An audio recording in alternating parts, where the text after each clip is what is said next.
Տեր Աստված Իսրայելի ժողովրդին ասում էր. երբ նրանք հոգեպես անառակություն անեն մեդիումների եւ այլ ոգիների հետ, ապա կգա մի այնպիսի ժամանակ, որ այդ մարդիկ պատրաստ կլինեն անառականալ նաեւ ֆիզիկապես, որը շատ նվաստացուցիչ է։ Սա կպատահի, ասում է Տերը, Ղևտացիների 26:7-ում, եւ այն անձն էլ, որ վհուկների եւ հմայողներին դառնա, նրանցով պոռնկանալու համար իմ երեսը պիտի նրա վրա դարձնեմ եւ նրան կորցնեմ իր ժողովրդի մեջից։ Ուրեմն սրբեցեք ձեր անձերը,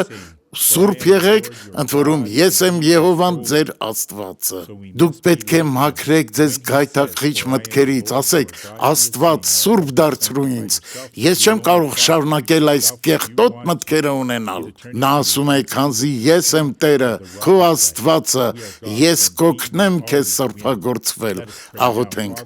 Հայր, դու մեր հայրն ես, եւ մենք հիմա խոսում ենք քեզ հետ, ով խոստացել է մեր կյանքում հրաշքներ գործել։ Տեր, դու սուրբ ես, եւ մենք ուզում ենք ստանալ քո օրհնությունը։ Հայր, մենք չենք ընդունում այդ գայթակղիչ մտքերը, ոչ էլ որևէ դիվային ցանկություն, այլ մարդկանց նկատմամբ։ Մենք խաղաղ ժողովուրդ ենք եւ ուզում ենք խաղաղություն բերել բոլորին Հիսուսի անունով։ Ամեն։